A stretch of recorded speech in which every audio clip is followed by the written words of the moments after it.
వక్షస్థల నిత్యవాస రసికాం తత్క్షాంతి సంవర్ధిని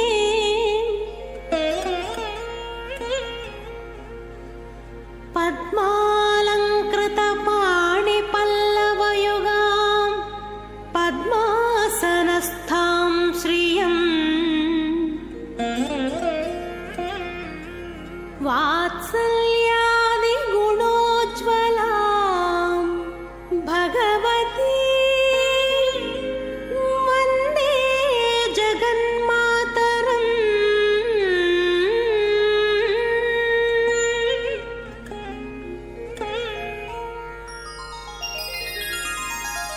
పద్మావతి పాహి అలమేల్ మంగ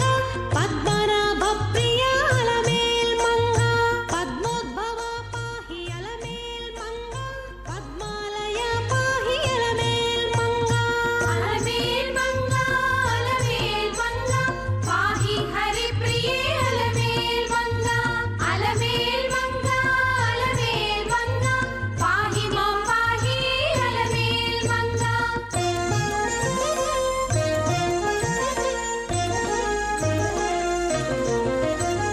సుప్రసన్న పాహి అలమేల్ మంగ సముద్రతనయ పాహి అలమేల్ మంగ సురపూజిత పాహి అలమేల్ మంగ సరోజహస్తాదేవి అలమేల్ మంగ అలమేల్ మంగ అలమేల్ మంగ పాహి హరి ప్రియే అలమేల్ మంగ అలమేల్ మంగ అలమేల్ మంగ పాహి మాం పాహి అలమేల్ మంగ.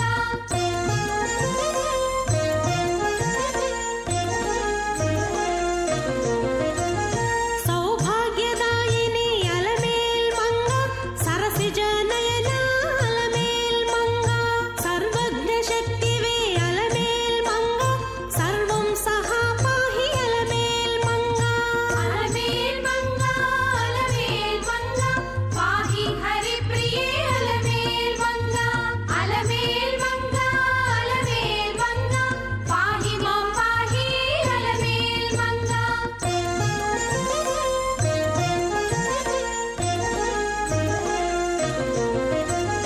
దుఃఖ ప్రశమన అలమేల్ మంగ దుష్ట సంహారిణి అలమేల్.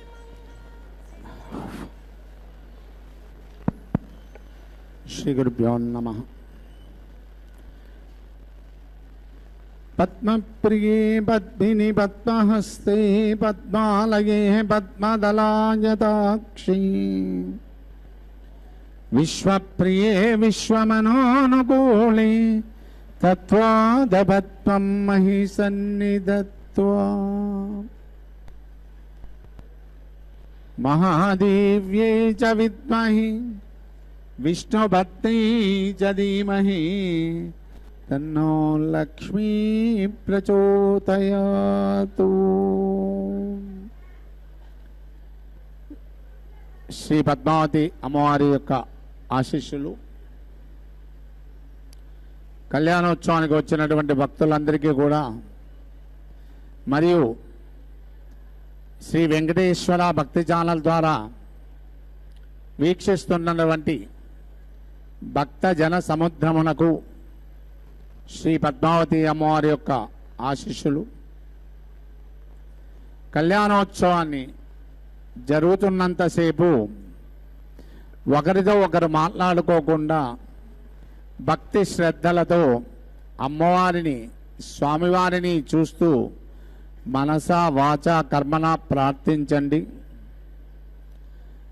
అర్చకులు చేసేటువంటి విధి విధానాలను చూసి ఆనందించండి. మరి మేము సంకల్పం చెప్తాము. మేము సంకల్పం చెప్పినప్పుడు మీరు కూడా మనస్సులోనే సంకల్పించుకుంటూ మీ యొక్క గోత్రనామములు, మీకు కావలసినటువంటి వారి యొక్క గోత్రనామములు కూడా మనస్సులోనే సంకల్పించుకొని అమ్మవారిని ధ్యానం చేయండి. శ్రీ గురుభ్యో నమః. హరి ఓం. శుక్లాంబరధరం విష్ణుం జయవన్నం చతుర్భుజం ప్రసన్నవదనం ధ్యాయే సర్వవిఘ్నోపశాంతయే. యశద్వరదవక్తాక్షపారిసజ్జా పరిష్యతం విఘ్నం నిఘ్నం చ తదతం విశ్వక్షీణం సమాక్షయే. గోవింద గోవింద గోవింద అద్య శ్రీ భగవతో మహాపురుషస్య ఆద్య బ్రహ్మణా విజయ ప్రాప్తి శ్వేతవరహాః కల్పే వైవస్వతమన్వంతరే కలియుగే ప్రథమ పాదే జంబోద్వీపే భరతవర్షే భరతఖండే మేరోః అశ్విన్నమత్తమాని వ్యవహారకే చాంద్రమానేన ప్రభవాది సత్య సంవత్సరాణాం మధ్యే శ్రీ విశ్వావసో నామ సంవత్సరే దక్షిణాయనే వర్షఋతు శ్రావణమాసే శుక్లపక్షే పంచమ్యాయాం వాసరః వాసరస్తు భౌమ్యవాసరస్తాయాం ఉత్తరా నక్షత్రయుక్తాయాం శుభనక్షత్ర శుభయోగ శుభకరణ ఏవం గుణ విశేషణ విశిష్టాయాం అస్యాం శుభదితో శ్రీ భగవతాజ్ఞాయ భగవత్కైంకర్య రూపం శ్రీమన్నారాయణ ప్రీత్యర్థం శ్రీ భోగ శ్రీనివాస సమేత శ్రీ పద్మావతి దివ్య శ్రీచరణారవిందయోః రాజరాష్ట్ర అభివృద్ధ్యర్థం లోకక్షేమ అభివృద్ధ్యర్థం సర్వేషాం మహాజనానాం క్షేమస్యేన వీర్య విజయ ఆయురారోగ్య అష్ట ఐశ్వర్యాభివృద్ధ్యర్థం ధర్మార్థకామ మోక్ష చతుర్విలబల పురుషార్థ సిద్ధ్యర్థం ఇష్టకామ్యార్థ సిద్ధ్యర్థం మనోవాంఛదా ఫలపున్న ఫల సిద్ధ్యర్థం రాజద్వారీ సర్వకార్యానుకూల సిద్ధ్యర్థం శ్రీ పద్మావతి పరిపూర్ణ కటాక్ష సిద్ధ్యర్థం శ్రీ పద్మావతి దివ్య శ్రీ చరణారవిందయోః ప్రాతకాల కళ్యాణోత్సవాంగ ఆచార్యముఖేన కారయిష్యే ఇతి సంకల్ప్యాం. ఓం నమో భగవత్యై పద్మనేత్రాయై నమో నమః. శుభోదయం. శుభాన్ని అందించేటువంటి చక్కని శ్రీ విశ్వావసునామ సంవత్సరం దక్షిణాయనం వర్ష ఋతువు శ్రావణమాసం శుక్లపక్షంలో పంచమీ తిథిపూర్వకంగా సాగుతూ ఉండేటువంటి చక్కని మంగళవారం నాడు గరుడ పంచమి వ్రతదినంగా సాక్షాత్ గరుత్మంతుని యొక్క ఆరాధనతో కూడినటువంటి నాగపంచమిగా చెప్పబడేటువంటి విశేషంగా సాగేటువంటి వ్రతదినం. అదిగో సమస్తమైన భక్తులు గొప్పదైనటువంటి అమ్మవారి యొక్క కరుణా కటాక్షాన్ని పొందాలని శ్రేష్టమైనటువంటి మంత్రక్షేత్రం తిరుచ్చుకనూరు పద్మావతి దివ్య మాతృమూర్తి స్థానానికి వచ్చి అమ్మవారి ఎట్ట ఎదురుగా అద్భుతమైనటువంటి ఆచార్యులు అందించిన భక్త సంకల్పంలో మమైకమై భగవతిని భగవంతుడిని దర్శిస్తూ కనులారా ప్రార్థిస్తూ ఉన్నటువంటి తమ యొక్క ప్రార్థనలను అందుకోమని ఆ భగవతిని ప్రార్థిస్తున్నటువంటి శుభంకరమైనటువంటి క్షణాలు. నమశ్రియై లోకధాత్ర్యై బ్రహ్మమాత్రే నమో నమః. నమస్తే పద్మనేత్రాయై పద్మముఖ్యై నమో నమః. అమ్మా, విశ్వానికంతా కూడా శరీరాలు ధరించినటువంటి సమస్త ప్రాణులకు కావాల్సినటువంటి ఆయా జవసత్వాలను చక్కగా శ్రీ ఐశ్వర్య రూపంలో అందిస్తూ ఉన్నటువంటి లోకధాత్రి, లోకాలనంతా కాపాడేటువంటి జగన్మాతవు, సాక్షాత్తు లోకాలను సృష్టిస్తూ ఉన్నారని చక్కగా పురాణాలు తెలియజేస్తున్నటువంటి బ్రహ్మగారికి మాతృమూర్తిగా ప్రకాశించేటువంటి తల్లి, మీకు నమస్సుమాంజలులు. స్వయంగా భగవానుని యొక్క తపఫలంతో యోగసిద్ధితో చక్కగా ఆవిర్భవించినటువంటి ఆ పరమాత్మ యొక్క సత్శక్తి స్వరూపిణిగా సగుణ రూపంలో చక్కగా విశాలమైన అందమైనటువంటి కన్నులతో ప్రత్యక్షమైనటువంటి వానివై పద్మంలాంటి వికసించినటువంటి చిరునవ్వులతో కూడిన ముఖంతో ప్రకాశిస్తూ ఆశీర్వదిస్తూ అద్భుతమైనటువంటి ఆనందాన్ని ప్రసాదిస్తున్నటువంటి అమ్మా పద్మావతి మాతృమూర్తి మీకు నమస్మాంజలులు. మరలా మీకు నమస్కరిస్తూ మిమ్మలను ప్రార్థిస్తున్నాం తల్లి. మమ్మలను కృపచూడమని అన్ని విధాలుగా భక్తులు ప్రార్థిస్తుండగా అదిగో ఆ తల్లి పాంచరాత్ర ఆగమ విధానానికి సృష్టికర్త అయినటువంటి ఆ స్వామి వైకుంఠనాథుని యొక్క దివ్యమైనటువంటి పాదపద్మాల దగ్గర అద్భుతమైనటువంటి స్వామి యొక్క కీర్తి ముఖం ప్రకాశిస్తూ ఉండగా శ్రేష్టమైనటువంటి స్వర్ణ సింహాసనం మీద నుంచి ఆశీస్సులు అందుకుంటూ అదిగో అమ్మవారు నిర్వహించుకుంటున్నారు తమ నిత్య తిరు కళ్యాణాన్ని. బ్రహ్మదేన పునీమహే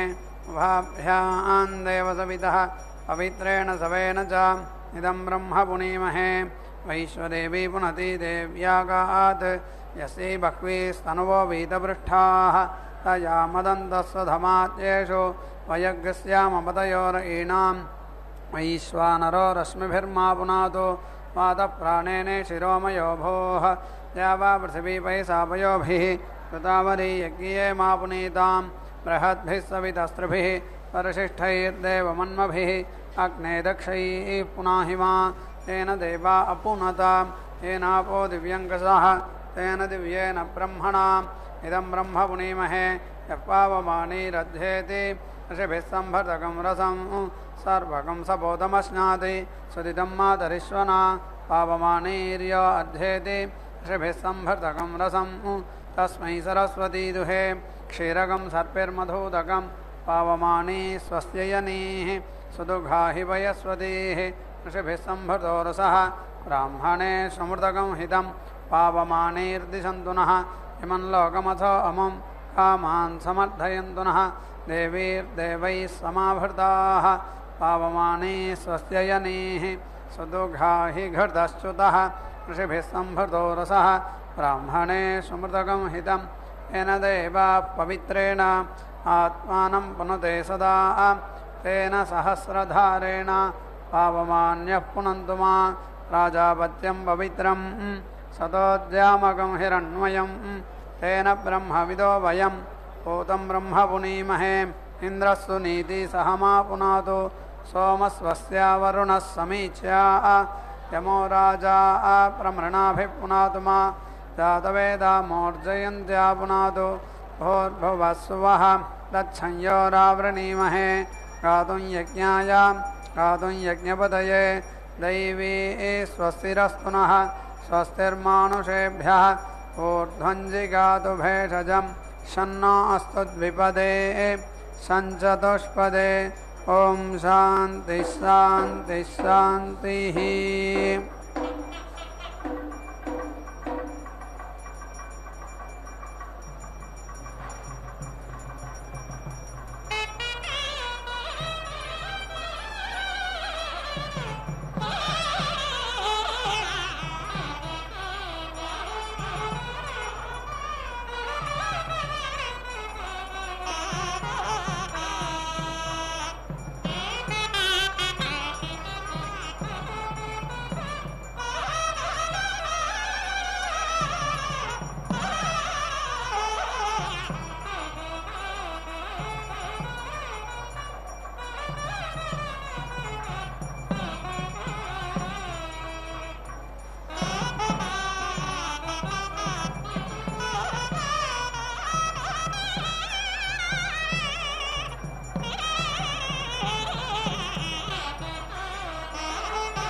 मेषः त्वापचतैः अवतु लोहितग्रीवैतिलोहितग्रीवः छागैः सन्मलिः वृद्ध्यापन्नः ब्रह्मणा प्लक्षः मेधेनान्यग्रोधः चमसैः उदुम्बरः ऊर्जा गायत्री छन्दोभिरिति छन्दः भिः त्रिवृद्धि त्रिवृद्धि सोमैः अवन्तीः अवन्तीः त्वा अवन्तु प्रियं त्वा प्रियाणां वर्षिष्ठम् आप्यानां निधीनामिति निधीनां त्वा निधिपतिमिति निधिपतिं वामहे वसो इति मम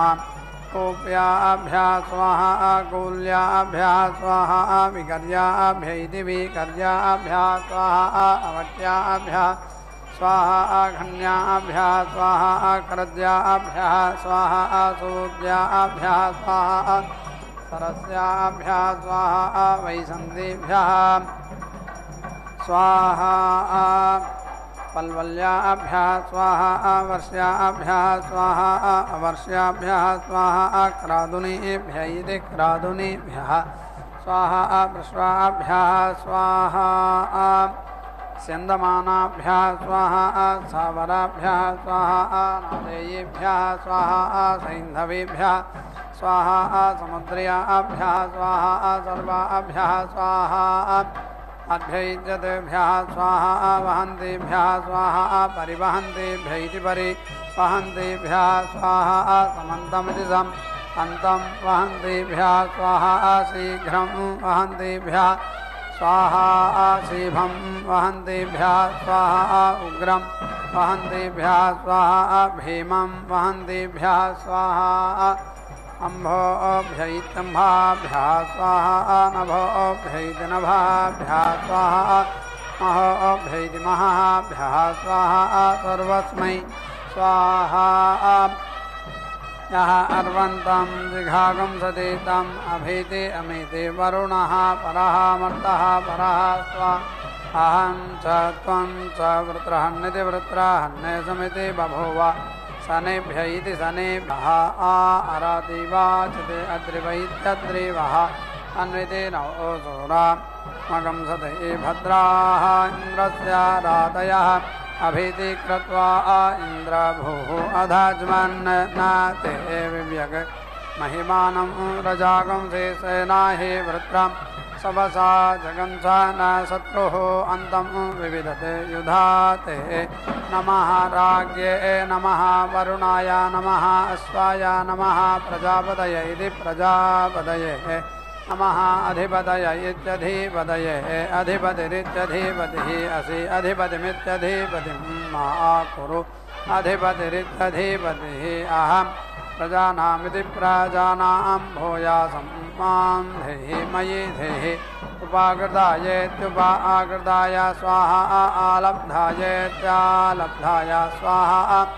हुताय स्वाहा मयो भूरिति मयः भूः वातः अभीति वातो उस्राः ऊर्जस्वतीः ओषधीः यति रिषन्तः पीवस्वतीः जीवधन्या इति जीवधन्याः पिबन्तु अवसाय पद्वत इति पद्वते रुद्रमृडयाः स्वरूपा इति स्वरूपाः विरूपा इति विरूपाः एकरूपा इत्येकरूपाः यासाम् अग्निः इष्ट्या नामानि वेद याः अङ्गिरसः तपसा इह चक्रुताभ्यः पर्जन्यमहि शर्मा यच्छायाः देवेशो तनुवम् ऐरयन्तायासां सोमः विश्वारूपाणि वेदाताः अस्मभ्यमित्यस्मभ्यं वयसा विन्वमानाः प्रजापतिरिति प्रजापतिः इन्द्रागोष्ठ इति गोष्ठेरिः प्रजापतिरिति प्रजापतिः मह्यम् एताः रणः विश्वैः देवैः पितृभिरिति पितृभिः संविधान इति संविधानः शिवाः सतीः उपेति नः गोष्ठमिति गोष्ठं येति अगः तासां वयं प्रजयेति प्रजया समिति सदेम इह धृतिः स्वाहा इह विधृतिरिति विधृतिः स्वाहा इह रन्तिः स्वाहा इह रमतिः स्वाहा महीं ओषिति सुत्रामाणमिति सुत्रामाणं किं स्वित् आसीत् पूर्वचित्तिरिति पूर्वचित्तिः किं स्वित् आसीत् बृहत् वयः किं स्वित् आसीत् पिशङ्गिला किं स्वित् आसीत् पिलिपिला जौः आसीत् पूर्वचित्तिरिति पूर्वचित्तिः अश्वः आसीत् बृहद्वयः रात्रिः आसीत् पिशङ्गिला अविः आसीत् पिलिपिला काचित् एकाकी चरति कः वोचित् जायते पुनः केंचित् हिमस्य भेषजं केंचित् आवपनमित्यावपनम् आहत् सूर्यः एकाकी चरति चन्द्रमाः जायते पुनः अग्निः हिमस्य भेषजं भूमिः आवपनमित्यावपनम् आहत् पृच्छामि त्वा परम् अन्तम् पृथिव्याः पृच्छामि त्वा भुवनस्य नाभिं पृच्छामि त्वा कृष्णः अश्वस्य रेतः पृच्छामि वाचः परमं व्योमेति व्योमा वेदिम् आहुः परम् अन्तं पृथिव्याः यज्ञम् आहुः भुवनस्य नाभिं सोमम् आहुः कृष्णः अश्वस्य रेतः ब्रह्मा एव वाचः परमं व्योमेति व्योमा अम्बे अम्बाली अम्बिके नाम आनयति कश्चन तदस्ति अश्वगः सुभग इति सुभग एकाम्बीलवासिनीति काम्बीला वासिनी सुवर्ग इति सुभागे लोके सम्प्रेति ऊर्ध्वाधः येति अहम् अजामि गर्भधमिति गर्भधं येति त्वम् अजासि गर्भधमिति गर्भधं तौ सः चतुरः पदः सम्प्रेति सारयावहे पुरुषा वामृतोधा इति रेतः धाः रेतः दधातु उदिति सख्यो घटं देहि अंजिम् उदञ्जिमित्युत अंजिम् अन्विति अनजा या स्त्रीणां जीवभोजन इति जीवभोजनः यः आसा बिलधावन इति बिलधावनः प्रियः स्त्रीणाम् अपि च आसां कृष्णे लक्ष्मणि तद्दिग्धिं परावधीति परावधीति अम्बे अम्बाली अम्बिके आमायभति कश्चन स्वस्ति अश्वगः ऊर्ध्वां येनाम् उदिति श्रेतात् वेणुभारमिति वेणुभारं गिरौ इव अथ अस्याः मध्यम् एधतां शीते वाते पुनन् इव अम्बे अम्बाली अम्बिके नाम आयभति कश्चन स्वस्ति अश्वगः यद् हरिणीयवम् अत्ति न पुष्टं पशु मन्यते शूद्रा यद् अर्यजारेत्यर्यजारा न पोषाय धनायति अम्बे अम्बाली अम्बिके नाम आयभति कश्चन स्वस्ति अश्वगः यं यका शकुन्तिका आहलमित्याहलम् इति सर्पति आहतमित्याहतम् गभे वसः नीति जल्कुलीति धानिका अम्बे अम्बाली अम्बिके नाम आयभति कश्चन स्वस्ति अश्वगः माता च ते पिता च ते अग्रं वृक्षस्य रोहतः प्रेति सुलामि इति ते पिता गभे मुष्टिम् अतकं सयते धिक्रावण्ण इति दधि रावण्णः अकारशं जिष्णोः अश्वस्य वाजिनः सुरभिनः मुखः करत् प्रेतिनः आयोगं श्रीतारिषत् आपः हि मयो भुव इति मयः भुवः ताः नः ऊर्जे दधातनामहेरणाय चक्षसे यः वः शिवतम इति शिवतमः रसः तस्य भाजयता इह नः वसतिः इव मातरः तस्मै अरं गमामा वः यस्य क्षयाय जन्मथा आपः जनयथा च नः भूः भुवः सुवः वसवः त्वाञ्जन्तो गायत्रेण छन्दसा रुद्राः त्वा अञ्जन्तो त्रैटुभेन छन्दसा आदित्याः त्वा अञ्जन्तो जागतेन छन्दसा यत् वातः अपः अगमत् इन्द्रस्य तनुवं प्रियां एतं ततः एतेन पथा पुनः अश्वं येति वर्तयासि नः लाजीन् पिशाचीन् यशः ममा यव्यायै गव्यायै एतत् देवाः अन्नम् अत्ताय तत् अन्नम् अद्धि प्रजापतैति प्रजापते युञ्जन्ति वृद्धम् अरुषं चरन्तं परिति दस्सुषः रोचन्ते रोचनादिवि युञ्जन्ति अस्य काम्या हरिति वक्षसे दिवि वक्षसा रथे सोना धृष्णु इति निर्वाहसेति निर्वाहसा केतुं कृण्वन् अकेतवे पेशः मर्याः अपेशसे समिति उषद्भिरित्युषद्भिः अजायथाः प्राणायेति प्राणाय स्वाहा व्यानायेति व्यानाय स्वाहा अपानायेत्यपानाय स्वाहा स्नावभ्यैति स्नावाभ्यः स्वाहा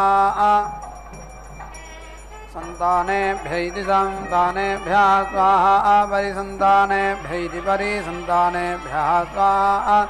पर्वभ्यैति पर्वभ्यः स्वाहा सन्तानेभ्यैति स्थानेभ्यः स्वाहा शरीरेभ्यः स्वाहा यज्ञाय स्वाहा दक्षिणाभ्यः स्वाहा स्वर्गायेति सुभागाय स्वाहा लोकाय स्वाहा सर्वस्मै स्वाहा सिताय स्वाहा असिताय स्वाहा अभिहितायेत्यभिहिताय स्वाहा अनभिहितायेत्यनभिहिताय स्वाहा युक्ताय स्वाहा अयुक्ताय स्वाहा सुयुक्तायेति सुयुक्ताय स्वाहा उद्युक्तायेत्यतु युक्ताय स्वाहा विमुक्तायेति विमुक्ताय स्वाहा प्रमुक्तायेति प्रमुक्ताय स्वाहा वञ्चते स्वाहा परिवञ्चत इति परिवञ्चते स्वाहा संवञ्चत इति संवञ्चते स्वाहा अनुवञ्चत इत्यनु वञ्चते स्वाहा उद्वञ्चत इत्यतु वञ्चते स्वाहा यते स्वाहा धावते स्वाहा तिष्ठते स्वाहा सर्वस्मै स्वाहा गावः वै एतत् सत्रम् आसता शृङ्गाः सतीः शृङ्गानि नः जायन्ते इति कामेन तासां दशमासाः निषन्ना इति निषन्नाः आसन्ने अथ शृङ्गानि अजायन्त ताः उदिति अधिष्ठन् अरात्स्मा इति अथ यासां न अजायन्त आह संवत्सरमिति संवत्सरम् आप्त्वा उदिति अधिष्ठन् अरात्स्मा इति यासां च अजायन्त यासां च नाताः उभयैः उदिति अधिष्ठन् अरात्स्मा इति गोसत्रमिति गोसत्रम् वै संवत्सर इति संवत्सरः ये एवं विद्वागुंसः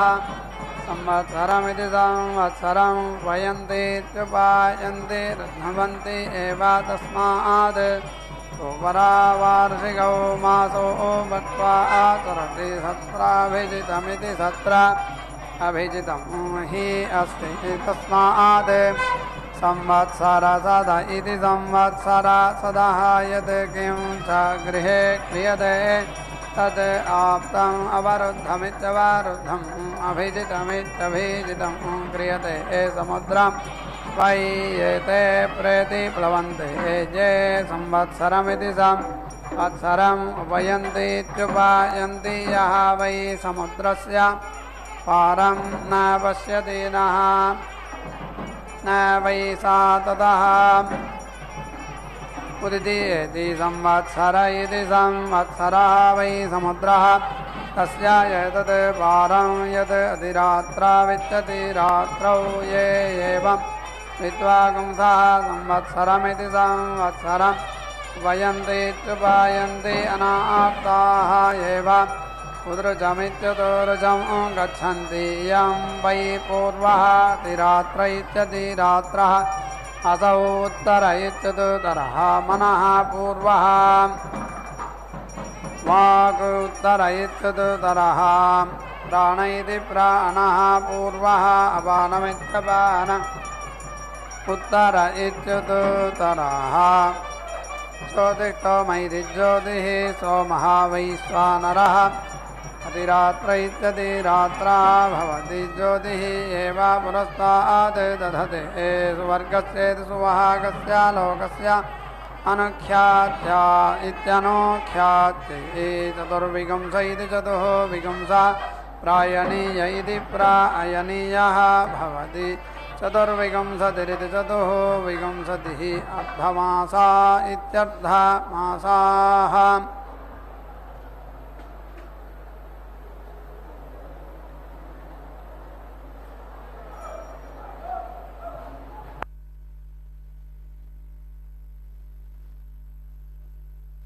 ఓం నమో భగవత్యై మంగళదేవతాయై నమో నమః. అదిగో చక్కని ఈ శ్రావణ మాసం నాడు అద్భుతమైనటువంటి మంగళవారం వ్రతదినంలో సాగేటువంటి తమ నిత్యతిరు కళ్యాణోత్సవంలో మాతృమూర్తి అద్భుతమైన అలంకార విశేషాలతో నవయువతిగా మంత్రమూర్తి మాతృదేవత స్వామివారి యొక్క పాద పద్మాల చెంత చేరినటువంటి సమస్తమైన భక్తులను కూడా చక్కగా ఆశీర్వదిస్తూ తమ ఎట్ట ఎదురుగా ఉన్నటువంటి భక్తులను అనుగ్రహిస్తూ అదిగో నవయువతిగా కళ్యాణ యువతిగా మధురమైనటువంటి పరిమళాలు చిందించేటువంటి ఆ పొగడ పుష్పాలతో కూడినటువంటి అలంకారాలను కిరీటం మీద చక్కగా ధరించినటువంటిదై అందమైనటువంటి స్వరూప స్వభావాలతో ప్రశస్తమైనటువంటి యువతిగా స్వామివారి యొక్క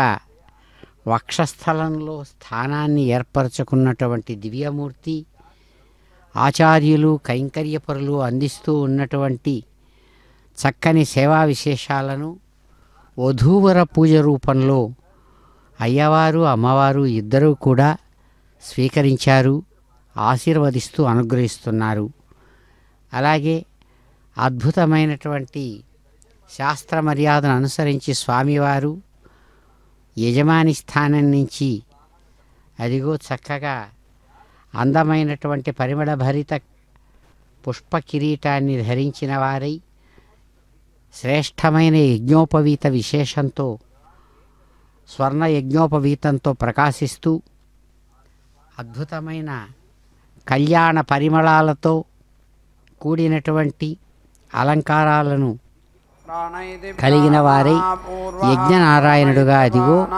ఆఘార కర్మ అనే యజ్ఞకర్మతో ఆరాధించబడుతూ ఉన్నారు. పద్మావతి ఉదయనమిచ్యుతు అయనం ఉత్తర ఇత్యుత్తరః జ్యోతిష్ఠో మైరిజ్యోతిః సోమః వైశ్వానరః తిరాత్ర ఇత్యతిరాత్రः భవతి జ్యోతిః ఏవ పురస్తాద్ దధతే సువర్గస్యేతి సువహాగస్య లోకస్య అనుఖ్యాత్యా ఇత్యనోఖ్యాత్యై చతుర్విగంస ఇతి చతుర్విగంసः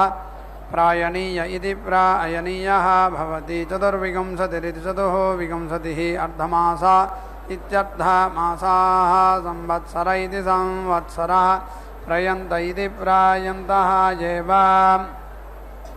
సంవత్సర ఇతి సంవత్సరే ప్రతీతి తిష్టంతి తస్య త్రీణి చ శతాని షష్టిః చ స్తోత్రీయాः తావతీః సంవత్సరస్యేతి సంవత్సరస్య రాత్రయः ఉభయ ఇతి ఏవ సంవత్సరస్యేతి సంవత్సరస్య రూపే ఇతి ఆప్నువంతి తే సగ్స్థిత్యా ఇతి సంస్థిత్యై అరిష్ట్యై ఉత్తరైరిత్యుత్తరైః అహోభిరిత్యహాభిః చరంతి షడః ఇతి షడ్ అహాః భవంతి షడ్ వై ఋతవః సంవత్సర ఇతి సంవత్సరः ఋతుషు ఏవ సంవత్సర ఇతి సంవత్సరే ప్రతీతి తిష్టంతి గౌః చ ఆయుః చ మధ్యతః సోమో భవతః సంవత్సరస్యేతి సంవత్సరస్య ఏవ తత్ మిథునం మధ్యతః దధతి ప్రజననాయేతి ప్రజననాయ జ్యోతిః అభితః భవతి విమోచనమితి విమోచనం ఏవ తత్ ఛందాగంసి ఏవ తత్ విమోగమితి విమోగం యంతి అథో ఇతి ఉభయతో జ్యోతిషేత్యుభయతః జ్యోతిషా జైవ षडहेनेति षट् अहेना सुवर्गमिति सुवहागं लोकं यन्ति ब्रह्मवादिन इति ब्रह्मवादिनः वदन्ति आसते केनायन्ति इति देवयानेनेति देवायानेनापथा इति ब्रूयात् छन्दागुंसि वै देवयान इति देवयानः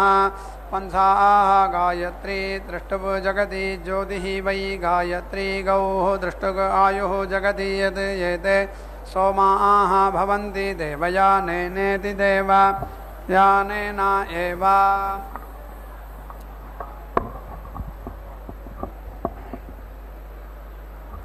ॐ स्वाध्वीन्त अश्वधुना तीव्रान्तीव्रेण अमृतेन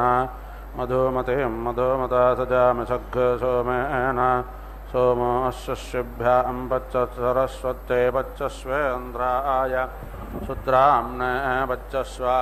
हरेतोषिं तथा सुतग् सोमोऽयवुत्तमङ्ग हविः धन्वायो नर्यो अप्सन्तराजुषावच ममध्रेभिः आयो पूतपवित्रेण प्राञ्चोमो अधिधृतः इन्द्रश्च युज्यत्सखा वायो पूतपवित्रेण प्रत्यं सोमो अधिधृतः इन्द्रश्च युज्यत्सखा पुनाति ते परिश्रुतग् सोमग् सूर्यस्य दुहिता पारेण तस्वातना ब्रह्मक्षत्रं पावते तेज इन्द्रियग् सुराय सोमसुत आसुतो मदाय शुक्रेण देवदेवताप्यवृद्धिरसेनान्नं यजमानाय देहि कुविदं गजवमन्तो जवं चित्यतादान्त्यानुपूर्वं वियोज इह येषां गणहिभोजनानि एव ऋगिषो नमा उक्तिर्न जग्मुः पयामरुहितोऽस्यभ्यान्त्वा सरस्वत्यै त्वेन्द्रायत्वा सुत्राम्ने एष तेजो निस्तेजत्वा वीर्यत्वा बलायत्वा नानाहिवा अन्देवहि तग्गस्कृतं मासग्गदक्षातां परमें व्योमन् सुरात्तमसे षष्पिणे सोमाहिग्गसे स्वायोनिमा विसन्ते पयामरेहेतोऽस्याश्विनं तेजस्सारस्वतं वीर्यमयीन्द्रं बलम्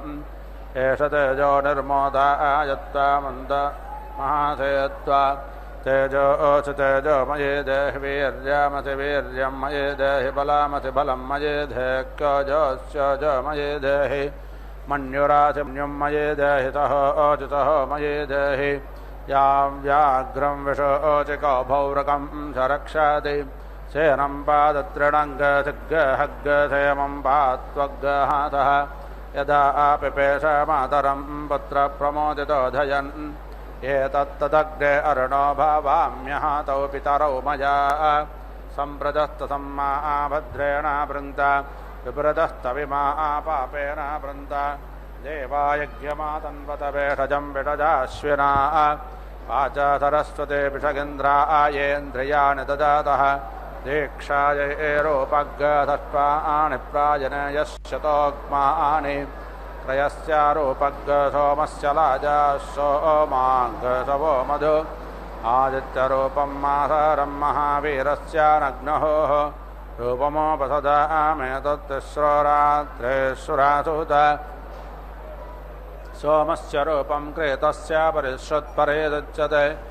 अस्यभ्यान्दुग्धं भेषजमिन्द्रायेन्द्रग्गसरस्वत्या आसन्देरोपग्गराजासन्दे वेद्ये कुम्भेशो राधाने अन्तारवुत्तरवेद्यारूपं कारोतरोऽभिषगे वेद्या वेदिस्समाप्यते परगिषा बर्हिरिन्द्रियं यूपेन योपाप्यते प्रणेतो अग्निरग्निना अविद्धानं यदश्विनाग्नेध्रं यत्सरस्वती इन्द्रायेन्द्रग्गसदस्कृतं पत्नी सालङ्कारगापत्यः प्रेषेभिप्रेषाना अप्नोत्याप्रेभिराप्रेर्यज्ञस्य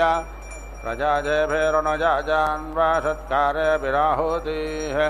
पशुभिः पशूना अप्नोति पुरोलासेर्हवेज्ञस्य छन्दोभिस्सामिधेर्याज्याभिर्वषट्कारान् घानाङ्कारं वःसक्तावपरेवावपयोदधि सोमस्य रूपग् अभिषामिक्षावाजीनं मधु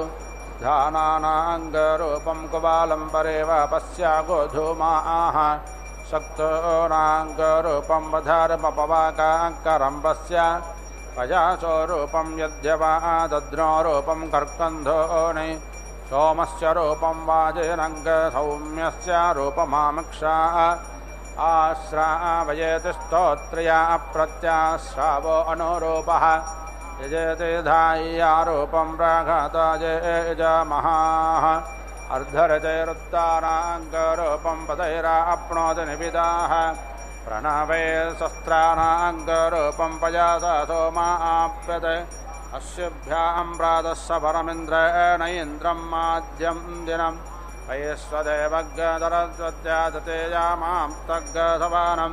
वायव्यैर्वायव्यान्याप्नोदिततेरद्रोणकलशं कुम्भेभ्यामम्भ्रणोषते स्थाले विस्थालेराप्नोति यजुर्भिराप्यन्ते ग्रहैस्तोमाश्च विष्टोतेः छन्दोभिरुत्ता तत्राणि साम्नावभृताप्यते इलाभिर्वक्षाणाप्नोति सोक्तभागेनादिशाः संयुनापत्ने संयाजान्तविष्टजुषा दग्धत्तां प्रतेरादीक्षामाप्नोति दीक्षया आप्नोति दक्षिणां दक्षिणा श्रद्धामाप्नोति श्रद्धया दत्यमाप्यते एतावद्रूपं यज्ञस्य यद्देवे ब्रह्माणा कृतं तत्सर्वमाप्नोति यज्ञसोत्रामणे सुते सुरावन्तं वर्गिषदग्गशवीरं यज्ञहिन्वन्तिमगिषा नमोभिः तदाना सोमं दिवि देवता सुमदेवेन्द्रं यजमाना स्वर्गाः यस्ते रथः संभृतवोषाधीषसोमस्य दुष्मस्तुराजातु तस्य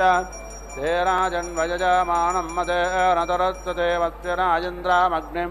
यमस्विना नमो जयराजुरादधरस्वत्यशोराजेन्द्रियाय मम दग्गशुक्रं मधुमन्तमिन्दग्गतो मङ्गराजानमिह भक्षयामि यदत्रारिप्तग्गरतिरस्तुतत्सयतेन्द्र अपेपस्तचेभिः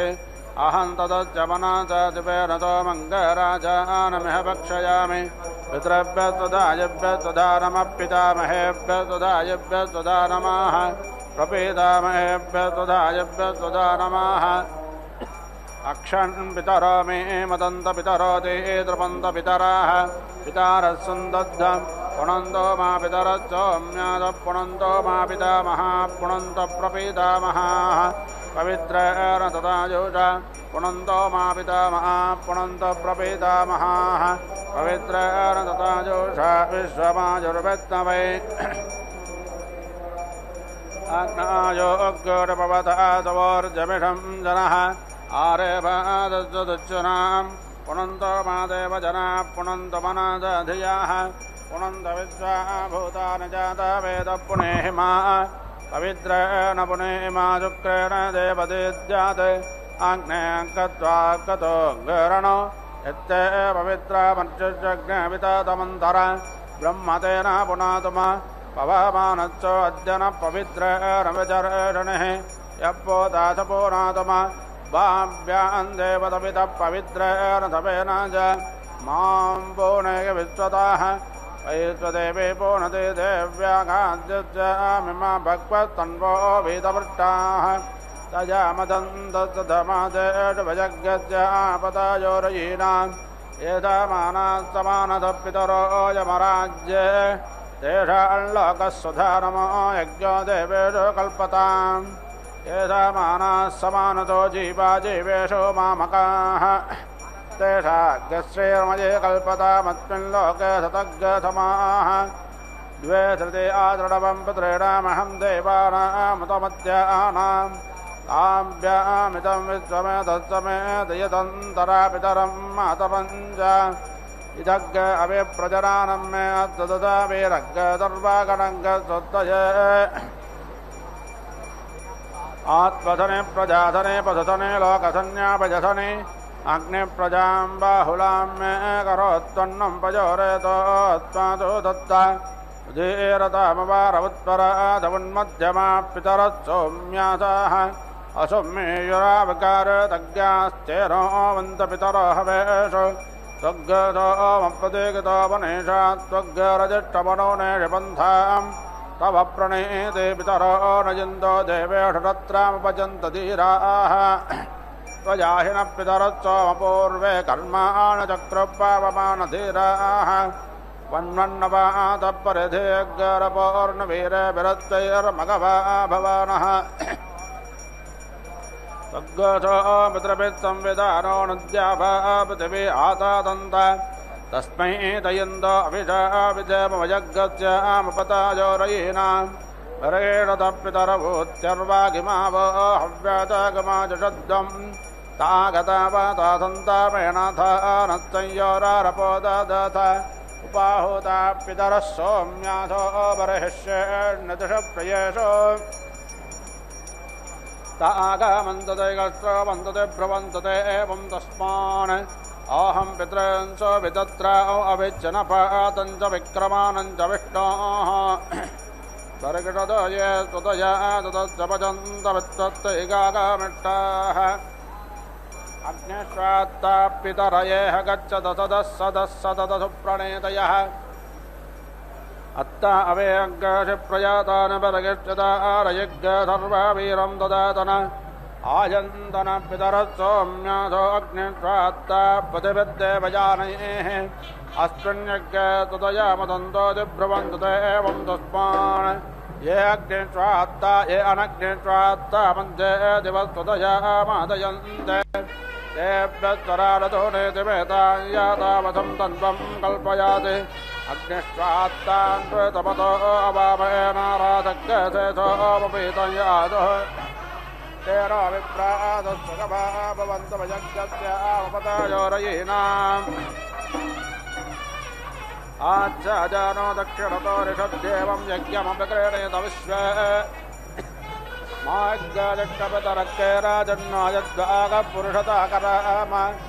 आसीनादो अरुणेनामुपस्थे रजन्तप्तदाजुषे मत्याय पुत्रेभ्यः पितरस्तस्य वस्कप्रयचतुः यमग्ने कव्यवाहनत्तं षण्मन्नादे रयम् तन्नो गेर्भिश्रवाय्यं देवत्रापानयायुजम् यो अग्निं कौ व्यवाहानं पितॄन्नक्षादता वृदाः वेदो हव्यानेवोचति देवेभ्यश्च पितृभ्यः तमग्ने लितो जातवेदो वा अट्टव्यारे सुरभेणे गत्वे प्रादाः पितृभ्यस्तधयाते अक्षन्नद्युत्वं देव प्रयाता अभिज्ञसि इदं पितृभ्यो नमः तज्जय पूर्वातो य उपारातो यः ये पार्थे वैरजच्चारिषत्ता एव नूनङ्गसो वृजनासु भिक्षो ये देह पितरो ये जनहयागत्य विद्मयो जनप्राविद्या त्वं वे अत्तयदिते जातवेदस्वधापरयज्ञस्य क्रोधं जुषस्व अथा यथानं पितरः परासो प्रध्नासो अग्रतवादुषानाः सुचेतायन्धे देतमन्तदा दक्षामा विन्दन्तो अरुणेरपौव्रन्न कुशन्तत्वानुदेवं कुशन्तत्वमे देमहे कुशन्नो तथा वा पितॄन्न विषयार्तावे अपां प्रेरेण नमो जयराजेन्द्रोदावर्तयः विश्वायुजाय स्पृदाः सोमो राजामदग्गसुतर्देशेनाजगान्मृत्यं तेना सत्यमिन्द्रियमिपानङ्गशुक्रमन्दासेन्द्रस्येन्द्रियमिदं वजोमृतं मधु अद्यक्षीरं व्यापवत्रङ्गा अङ्गरसो धिया तेना सत्यमिन्द्रियमिपानङ्गशुक्रमन्दासेन्द्रस्येन्द्रियमिदं वजोमृतं मधु सोमा मध्यो व्यापवच्छन्दास अग्गसत्सो यशत् तेना सत्यमिन्द्रियमिपानङ्गशुक्रमन्दासेन्द्रस्येन्द्रियमिदं वजोमृतं मधु वसेय आयत्सम्भूतं भूतं चित्रकेतु प्रभानाभान् सम्भाने ज्योतिष्मागस्तेजस्वानादपग्रस्तवन्नभिदवन्ने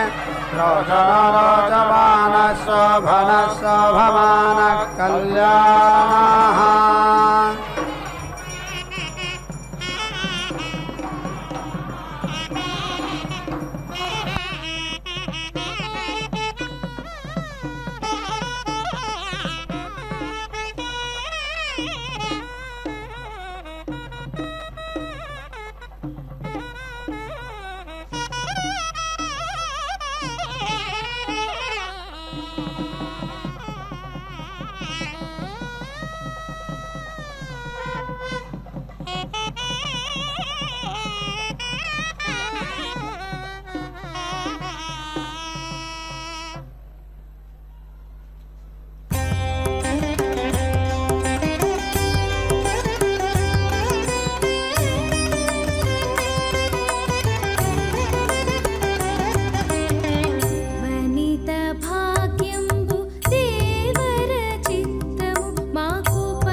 పలుకందియగా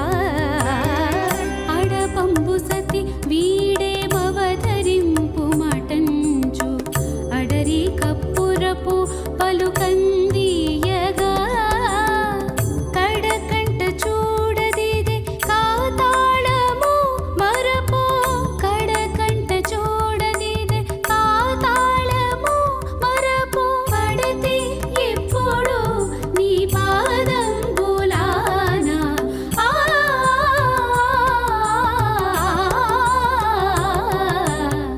వనిత భాగ్యంబు దేవర చిత్తము మాకు పని కాదు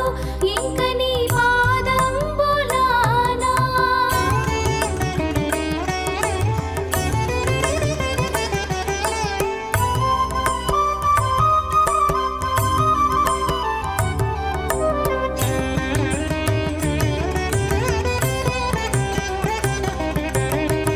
ఆలవట్టము విసరు అతివలను వలదనదు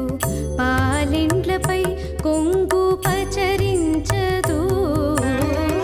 ఆలవట్టము విసరు అతివలను వలదనదు పాలిండ్లపై కొంగు పచరించదు ఏలాగవును వెంకటేశ నీవి పొడితే ఏలాగవును వెంకటేశ నీవి పొడితే పాలించకుంద నీ పాదంబులానా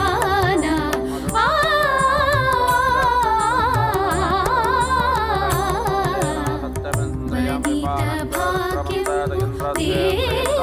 చిత్తము మాకు పని కాదు బ్రహ్మాణం వ్యాపిపక్షత్రం పజస్సోమం ప్రజాపతి తేన సత్యవేంద్రయం విపానంగ శుక్రమందాత ఇంద్రచేంద్రియమిదం పజోమృతం మధు ప్రేతోమూత్రం విజాహత యోనిం ప్రవిశతేంద్రియం గర్భో జరాజునావృత ఉల్పం జగాత జన్మాన తేన సత్యవేంద్రయం విపానంగ శుక్రమందాత ఇంద్రచేంద్రియమిదం పజోమృతం మధు दृष्ट्वा रूपे व्याकारो सत्यानृते प्रजापतिः अश्रद्धामण्डते दश्रद्धाग्सत्ये प्रजापतिः तेन सत्यमिन्द्रियं विपानङ्ग शुक्रमन्दाथ इन्द्रश्चेन्द्रियमिदं पजोमृतं मधु वेदेन रूपे व्यापिपश्रुता सुतौ प्रजापतिः तेन सत्यमिन्द्रियं विपानङ्ग शुक्रमन्दाथ इन्द्रश्चेन्द्रियमिदं पजोमृतं मधु दृष्ट्वा पारिश्रतो रथग्शुक्रेण शुक्रं व्यापिपत्पयः सोमं प्रजापतिः तेन सत्यमिन्द्रियं विपानङ्ग शुक्रमन्दात इन्द्रस्य त्रयमिदं पजोमृतं मधु पूर्णाहुतिमुत्तमाञ्जुहोति सर्वं वै पूर्णाहुतिः सर्वमेवाप्नोति अथो इयं वै पूर्णाहुतिः अस्यामेव प्रतिष्ठति नारायणाय विद्महे वासुदेवाय धीमहि तन्नो विष्णुः प्रचोदयात् स्वाहा महादेव्यै च विद्महे विष्णुपत्न्यै च धीमहि तन्नो लक्ष्मीः प्रचोदयात् स्वाहा